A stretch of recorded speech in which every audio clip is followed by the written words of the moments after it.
അപ്പോൾ ഈ കുളിച്ച് സുന്ദരിയായിട്ട് വരട്ടെ. ഇനിയിപ്പോൾ തേങ്ങയിൽ എണ്ണ എടുക്കാമെന്ന് നാളെ ചെയ്യാം. അപ്പോൾ ഓക്കെ ഡൺ. ലൈക്ക് ചെയ്യണേ, സപ്പോർട്ട് ചെയ്യണേ പ്ലീസ്. നിങ്ങളല്ലേ ഉള്ളൂ എനിക്ക്. Okay bye. കുളിക്കാൻ പോകും.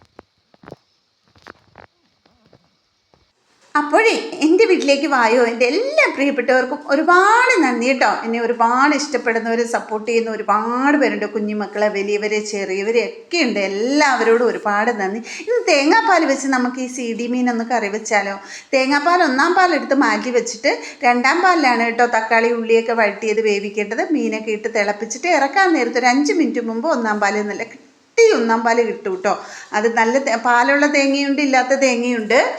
അപ്പോൾ അത് എല്ലാവർക്കും ഇതൊക്കെ വെക്കാനറിയാം. എനിക്ക് അത്ര കുക്കിംഗ് സത്യം പറഞ്ഞാൽ അറിയില്ല.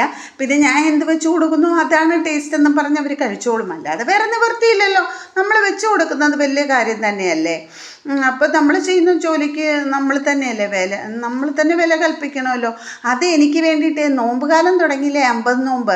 അപ്പോൾ അവർക്ക് മാത്രമാണ് മീൻകറി, മീൻ വറുത്തതൊക്കെ. എനിക്ക് വേണ്ടിയിട്ട് അച്ചാച്ചൻ ചെയ്ത് തരാമെന്ന്. എനിക്ക് അച്ചാച്ചനാണ് ഉണ്ടാക്കുന്നത് ഭയങ്കര ഇഷ്ടം. ഈ കോവയ്ക്കയും തക്കാളി, ഉള്ളിയും, മുളക് പൊടിയും മല്ലിപ്പൊടിയും ഇറച്ചി മസാലയൊക്കെ ഇട്ട് വഴറ്റി കൂട്ടാൻ വെച്ച് തരുന്ന ഭയങ്കര ഇഷ്ടം കേട്ടോ. അതെനിക്ക് കഴിക്കാൻ വേണ്ടിയിട്ട് മാറ്റി വെച്ചേക്കുന്നത്. അത് അച്ചാച്ചൻ ഉണ്ടാക്കി തരാമെന്ന് പറഞ്ഞു. അപ്പം മീൻകറി ഞാൻ അവർക്ക് വെച്ച് കൊടുക്കുകയാണ് കേട്ടോ. ഉപ്പും ഇഞ്ചിയും വെളുത്തുള്ളിയും തക്കാളിയും സവാളയൊക്കെ വഴറ്റി 1-ാം പാലിട്ട് വേവിക്കണം. ബാക്കിയൊക്കെ എടുത്ത് ഫ്രിഡ്ജിലൊന്നും ഒന്നുമില്ല കേട്ടോ. പക്ഷേ ഞാൻ അന്നേരം ക്ലിയർ ആക്കി അടുക്കള കാണിക്കുന്നുണ്ട്. കാരണം അങ്ങനെ തന്നെ ചെയ്യുക, ഇല്ലെങ്കിൽ കഷ്ടപ്പാടാണ്. നമ്മൾ തന്നെ കഷ്ടപ്പെട്ടേ പറ്റുള്ളൂ.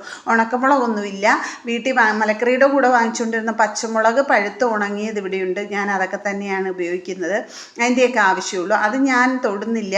മറ്റേ കോവയ്ക്കൊക്കെ മാറ്റി വെച്ചിരിക്കുന്നത് ഞാൻ തൊടുന്നില്ല. അത് അച്ചാച്ചൻ ചെയ്ത് തരും. അച്ചാച്ചൻ ചെയ്ത് തരുമെന്ന് വെച്ചാൽ വല്ലപ്പോഴും ചെയ്യുള്ളൂ. ചെയ്യുമ്പോൾ നല്ല ടേസ്റ്റാണ്. അപ്പോൾ ഇതിങ്ങനെ വഴട്ടിയിട്ട് നമ്മുടെ 1-ാം പാൽ ഒഴിച്ച് വേവിക്കണം. മുളക് പൊടിയും മല്ലിപ്പൊടിയും മഞ്ഞൾപ്പൊടിയും ഇട്ടിട്ട് 1-ാം പാൽ ഒഴിച്ച് വേവിക്കണം കേട്ടോ. ഇപ്പോഴും കടുകില്ലാത്തത് കൊണ്ട് ഞാൻ ഒത്തിരി കടുമുടാ പൊട്ടാൻ വേണ്ടിയിട്ട് ഉലുവയാണ് ഇട്ട് കടുക് പൊട്ടിച്ചതൊക്കെ നിങ്ങൾ കണ്ടു കാണുമല്ലോ. ഞാൻ ഇത് കുക്കിംഗ് വീഡിയോ അല്ല, കാരണം യൂട്യൂബിലാണ് എൻ്റെ പ്രിയപ്പെട്ട ഒരുപാട് പേര് കുക്ക് ചെയ്യുന്ന വീഡിയോ ഒക്കെ ഇടുമ്പോൾ എനിക്ക് തന്നെ കൊതി വരും. എന്ത് ഭംഗിയായിട്ട് അതൊക്കെ ചെയ്യുന്നത്. അങ്ങനെയൊന്നും എനിക്ക് ചെയ്യാറില്ല. ഇത് നമ്മുടെ വീട്ടിൽ സാധാരണ ഞാൻ പ്രോപ്പറായിട്ട് തറയിലൊക്കെ ഇല്ലേ തക്കാളിയൊക്കെ എടുത്ത് വെച്ചേക്കുന്നത്. തറയിലല്ല, നമ്മുടെ അരപ്ലേസ് ടോപ്പിൽ. അപ്പോൾ നമ്മുടെ വീട്ടിലെങ്ങനെയാണോ സാധാരണ ജോലികൾ ചെയ്യുന്നത് അതേപോലെ തന്നെയാണ് ഞാൻ കാണിക്കുന്നത്. അല്ലാതെ ഇതിന് വേണ്ടിയിട്ടല്ല, എനിക്ക് നിങ്ങളോട് കാര്യം പറയാൻ വേണ്ടിയിട്ടാട്ടോ. ഒരുപാട് കാര്യം പറയണമെന്നുണ്ട്. അതിൽ നിന്ന് എനിക്ക് ഒരുപാട് സന്തോഷം കിട്ടുന്നുണ്ട്. കാരണം നമുക്ക് വേറെ ചിന്തകളൊന്നും വരത്തില്ല. നമുക്ക് അടുത്ത വീഡിയോ എന്തിടാം അങ്ങനെയൊക്കെയാണ് നമ്മൾ ചിന്തിച്ച് നിൽക്കുക. അല്ല വേറെ ചിന്തകളോ ഒന്നും വരില്ല, മോശം ചിന്തകളോ ഒന്നും വരില്ല. നമ്മുടെ മനസ്സെപ്പോഴും ക്ലിയർ ആയിരിക്കുമെന്ന് ഞാനിപ്പോൾ വിശ്വസിക്കുന്നു. അതുപോലെ നമ്മുടെ ടൈമിൻ്റെ വിലയെ അറിയും കേട്ടോ. വേഗം ചെയ്താലല്ലേ നമുക്കിതുപോലെ വീഡിയോസൊക്കെ ഇടാൻ പറ്റുള്ളൂ. അപ്പോൾ എന്നെ സപ്പോർട്ട് ചെയ്യണേ. ഈ മീൻ കഴുകുമ്പോൾ ഇങ്ങനെ വെള്ള പൊടി പോലെ വരും. വേഗം കഴുകിയെടുക്കാം. പക്ഷെ നല്ല ടേസ്റ്റാണ് കേട്ടോ. തേങ്ങക്കറി വെക്കുന്നതാണ് ഏറ്റവും ടേസ്റ്റ് എന്ന് എനിക്ക് തോന്നുന്നു. എല്ലാ കറിയും ടേസ്റ്റാണ്. ആഹാരം കഴിച്ചാൽ പോരെ നമുക്ക്. അതിനൊന്നും വലിയ പ്രാധാന്യം നമ്മൾ കൊടുക്കണ്ട. നമ്മൾ മറ്റ് പ്രവൃത്തികൾക്ക് വലിയ പ്രാധാന്യം കൊടുത്താൽ മതി. വൃത്തിയായിട്ട് എന്ത് വെച്ചാലും ഒരു ചമ്മന്തിയും ചോറും മാത്രമാണെങ്കിലും അത് വൃത്തിയായിട്ട് ചെയ്ത് കഴിക്കുക എന്നുള്ളത്. ഇനി എൻ്റെ വീട് വൃത്തിയാക്കൽ, വീട് തുടയ്ക്കലാണ്.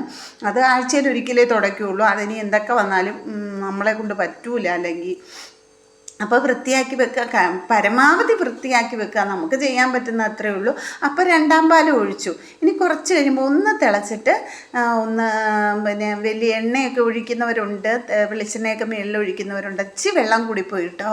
അതൊന്നും സാരമില്ല, ഇവിടെ ഉള്ളവരങ്ങ് ക്ഷമിച്ചോളും. ഇത്തിരി കുറുക്കി കട്ടിയാക്കി ആദ്യമേ 1-ാം പാൽ ഒഴിക്കുമ്പോഴേ വെള്ളം കുറച്ചേ ഒഴിക്കാവുള്ളൂ. അപ്പം നല്ല കുറുകിയ കറി കിട്ടും നമുക്ക്. ഇത് എനിക്കുള്ള കൂട്ടാനാണ്. കാണുമ്പോൾ തന്നെ കൊതിയാവുന്നില്ലേ? അപ്പോൾ ലൈക്ക് ചെയ്യണേ, സപ്പോർട്ട് ചെയ്യണേ പ്ലീസ്.